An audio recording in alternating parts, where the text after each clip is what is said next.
বন্ধুরা, welcome back to my channel. কেমন আছেন আপনারা সবাই? আশা করি সবাই ভালো আছেন এবং সুস্থ আছেন। আর আজকের ব্লগটি আমি এখান থেকে স্টার্ট করলাম। আই হোপ আজকের ব্লগটি আপনাদের কাছে ভালো লাগবে।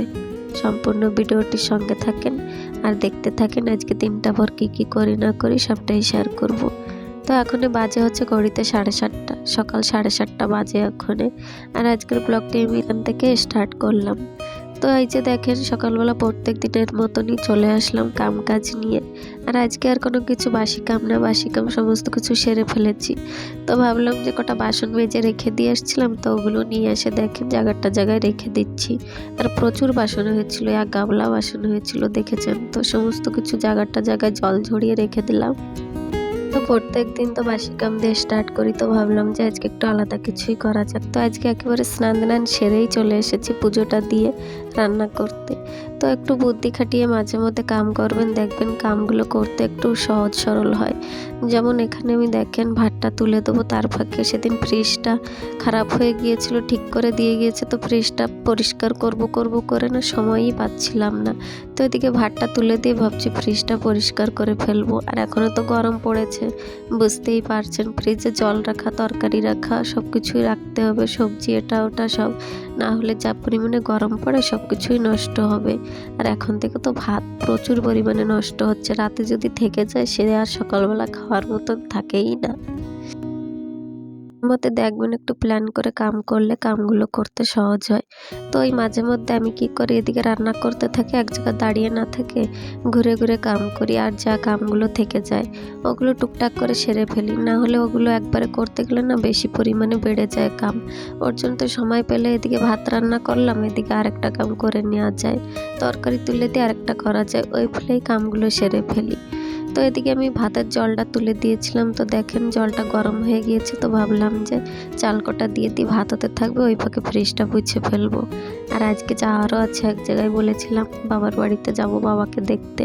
তো সকাল সকাল সমস্ত কাম গুছিয়ে গাছিয়ে তারপরেই বের হবো। আর এটা হচ্ছে রবিবারের ব্লগ। হাতে আমি শেয়ার করব সকাল 7:30 থেকে আমি যেভাবে সংসারের কাজগুলো পরিপাটিভাবে করি, ওটাই শেয়ার করব। আশা করছি ভালো লাগবে। আর সকালবেলা তো জানেন প্রত্যেক সংসারে কাজের অভাব নেই, সংসারে কাম একটার পর একটা করলেও শেষ নেই। যত পর্যন্ত সকাল থেকে রাত না হবে কামের চাপ সবার সংসারেই থাকে। আর দেখবেন সকালবেলা কামের পরিমাণটা একটু বেশিই থাকে, ওবেলাটা অত একটা থাকে না। তো সব দিনই চেষ্টা করি প্ল্যান ফেলে কাম করার জন্য, যে ফেলে আমার কামগুলো সহজ সরল ফেলে আমি করতে পারবো। তো এই আর কি, ওদিকে ভাতটা তুলে দিয়েছি আর এদিকে আমি ফ্রিজটা পরিষ্কার করে নিচ্ছি। আর দেখেছেন তো ফ্রিজটার ভিতরে কি অবস্থা হয়েছিল, একটু সময় নিয়ে পরিষ্কার করছি। ভেবেছিলাম মাঝে মধ্যে যেভাবে ফ্রিজটা আমি পরিষ্কার করি ছোটা লেবু দিয়ে সেইগুলোই করব, কিন্তু আজকে দেখলাম যে অত একটা পরিষ্কার করা ঝঞ্ঝাট নেই, কেন কি হালকাই যা পড়েছে জলের দাগগুলো ওগুলোই রয়েছে। তার জন্য তো অত একটা কিছু করলাম না। না হলে দেখবেন ফ্রিজটাকে একটু লেবু আর একটু সোডা দিয়ে আর তার সাথে একটু জেল, যে কোনো ভিম জেল দিয়ে পরিষ্কার করে দেখবেন এত সুন্দর পরিষ্কার হবে। তার সাথে যে ফ্রিজের ভিতরে একটা স্মেল থাকে ওটাও থাকে না। তো আমি তো ওইভাবেই পরিষ্কার করি, কিন্তু এখন আর করলাম না। ভাবলাম যে ফ্রিজটা আরেকদিন আপনাদের সাথে পুরো ভিডিওটা শেয়ার করব ফ্রিজ পরিষ্কার করার। আজকে তো যাব জানেনই গ্রামে, আর আজকে হচ্ছে ছুটির দিন রবিবার। তো বর রয়েছে বাড়িতে, ওরা কেউ উঠিনি এখনো। তো এই ফাঁকেই আমি কাজগুলো সব কিছু সেরে ফেলছি। আর ভাবছি বাড়ির থেকে যাব 4-5 দিন থেকে আসবো। তো এদিকে আমি যদি কিছু না গুছিয়ে যাই না, এদিকে আর অবস্থা থাকবে না। কোথাও বেরোনোর সময় এমনভাবেই সবটা কাজ সুন্দর ফেলে গুছিয়ে গাছিয়ে তারপরে বের হই, যাতে আমার এই আসার পরে একটু কামের চাপটা কম থাকে। কেন কি দেখবেন ছেলে মানুষ বাড়িতে থাকলে তো ভালো করে পরিপাটি করে কিছুই রাখে না, সব কিছু ওলটপালাটি থাকে। ওর জন্যতে ভাবলাম যে সব কিছু সুন্দর ফেলে গুছিয়ে গাছিয়ে রেখে তারপরে যাব। কেন কি বর আমাকে ছেড়ে দিয়ে না আবার চলে আসবে। ও আমাদের এখানে আবার দোকানও রয়েছে, বেশি দিন যায় থাকতেও পারবে না। ওর জন্য রাতে রাতে যাবে, দেখে দেখে আবার চলে আসবে ছেলেটাকে যে সাথে নিয়ে যাচ্ছি। আর পুজোও রয়েছে গ্রামে, ওর জন্যতে ভাবলাম যে থাক, উনি তো থাকবে যখন। তো এদিকে আমি সব কিছু গুছিয়ে গাছিয়ে রেখে সুন্দর ফেলে তারপরে যাব। এদিকে আমার ভাতটা তো তুলে দিয়েছি আমি, তার সাথে এদিকে ফ্রিজটাও আমার পরিষ্কার করা মোটামুটি কমপ্লিট হয়ে গিয়েছে, আর বেশি একটু নাই, বাইরেটা মুছে দিলে হয়ে যায়। তো তো ভাবলাম যে বর কিছু নিয়ে আসলে তারপরে রান্না করে দেবো। এখন খালি ভাতটাই রান্না করছি। আর দেখতে তো পারছেন ফ্রিজে কিছুই নেই। কেন বলুন তো, কোনো তো সবজিই নেই। আমরা বাড়ির থেকে যাব, খালি খালি সবজি এনেও কোনো লাভ হবে না ওর জন্যতে। আর বর একা তো রান্না খাওয়া তো বুঝতেই পারছেন, আমি না থাকলে কোনো রান্না খাওয়াই হয় না ঘরে। ওই ইচ্ছা হলে একটু রান্না করলো ওটাই। তো এই যে দেখেন খালি একটু নির্মার জল দিয়ে কেমন সুন্দর করে পুছে ফেলেছি। তো এদিকে দেখেন আমার ফ্রিজটা পোছা কমপ্লিট, তার সাথে ভাতও হয়ে গিয়েছে। তো ভাতটা আমি এই যে ফ্যানটা জড়িয়ে দিচ্ছি। আর রান্নার জন্য কিছুই নাই, বর গিয়েছে উঠে মার্কেটে। তো ওখান থেকে কিছু নিয়ে আসলে তারপরে রান্না করব।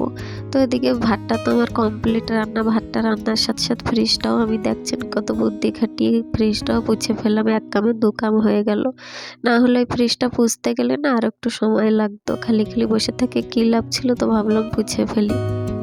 এদিকে ভাতটা তো রান্না কমপ্লিট, চলে আসলাম দেখেন বেডটা গোছাতে। আর এখন বাজে হচ্ছে ঘড়িতে 9টা। আর বুঝতেই তো পারছেন বেডটা না গোছানো পর্যন্ত মনে হয় কামের কিছুই হয়নি। প্রত্যেক দিন দেখবেন যতই কাম করেন না কেন, বেডটা যদি অগোছালো থাকে মনে হয় সংসারে কিছু কাম হয়নি। আর বেডটা যদি সুন্দর ফুলে গোছানো থাকে, বেডটা আর আলনাটা, তাহলে দেখবেন ঘরের সৌন্দর্যটা আলাদাই থাকে। না হলে অমনি অগোছালো অগোছালো দেখা যায়। তোর জন্য তো প্রত্যেক দিন না বেডরুমে আমি ড্রেসিং টেবিলটা আর বেডটা আমি সব দিনই ভালো সুন্দর করে গুছিয়ে রাখি। কেন কি এই দুটো জিনিসই আমার এই ঘরে অগোছালো থাকলে আমার একটুও ভালো লাগে। কি আমি বেডটা গোছাচ্ছি আর ছেলেটা আমার এত পরিমাণে ডাকছে, তো আর কি করব। ওরা চলে এসেছে বাজার থেকে, তো কি নিয়ে আসছে ওটাও দেখতে হবে। রান্না করতে তো এখনো বাকি। আর সকালবেলা খালি একটু চানাচুরি খেয়েছিলাম, আর কিছুই খাইনি। তো এই যে দেখেন বাজার থেকে এসে কি দুষ্টুমি করছে এখানে বসে বসে। আর আমাকে এত টাকা ডাকছিল। তো এই যে বাজার থেকে নিয়ে আসছিল মাছ কিনে নিয়ে এসেছিলো। তো এখানে দেখেন মাছ রান্না করছে, আর যা থাকবে ফ্রিজে রেখে দিয়ে যাব। বর তো বাড়ি একা থাকবে, তো উনি আবার চলে আসবে সকালে।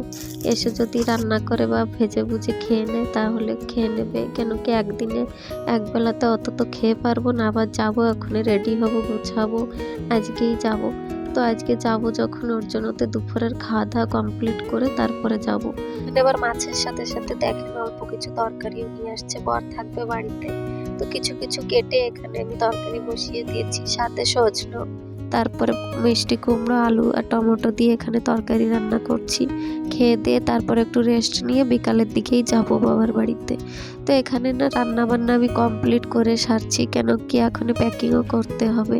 তারপরে হাতে সময়ও নেই, যাব কদিন থাকবো, তোর জন্য তো বেশি কিছু নিয়েই যেতে হবে।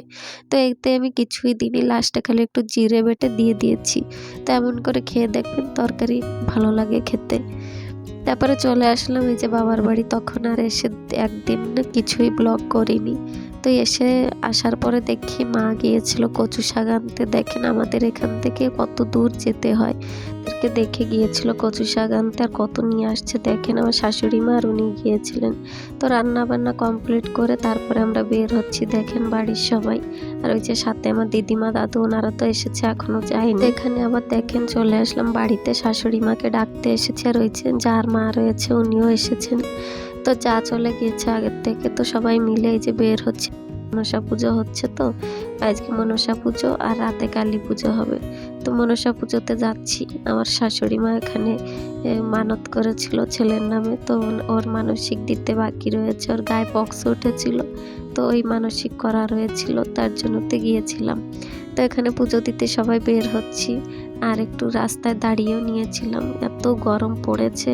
তো গরমে একটু দাঁড়িয়ে তারপরে আবার হেঁটে হেঁটে এখান থেকে আধা কিলোমিটার হবে যেন আমাদের বাবার বাড়ির থেকে এত দূর মন্দির। তো এই যে দেখেন সবাই মনসা পুজো করছে, আমার যা আগে চলে এসেছে। তো আমরা পুজো কমপ্লিট করে চলে আসলাম আবার বাড়িতে। শাশুড়ি মা ওখানে থেকে গিয়েছে, রাতে যাব কালী পুজোতে। আজকে রাতেই কালী পুজো, যেদিন মনসা পুজো হয় সেদিন রাতেই কালী পুজো হয়। তো এই যে কালী পুজোয় এসেছিলাম দেখেন, বর আমি ছেলে 3জন মিশে এসেছিলাম। এসে আবার চলে গিয়েছিল পুজোতে। এসে আমার ছেলেটাকে একটু দেখেন, এতই খুশিতে নাচছে একা একা, যেখানে সেখানে বসে পড়ছে। আর এত লোক দেখে আজকে বেশি খুশিও। আমরাই এসেছি পুজোতে, বাবার বাড়ির থেকেও কেউ আসেনি আর শ্বশুর বাড়ির থেকেও কেউ আসেনি। সাথে ওরা একটু দেরিতে আসবে, রাতে এবার প্রোগ্রাম রয়েছে তখন আসবে, এখন অত লোকজন নেই। আজকের ব্লগটি কেমন লেগেছে বলবেন, আশা করছি ভালো লেগেছে। আর আজকের ব্লগটা আমি বেশি বড় করলাম না। সবাই ভালো থাকবেন, সুস্থ থাকবেন। আর যে নতুন এসেছেন চ্যানেলটাকে সাবস্ক্রাইব করে দিয়ে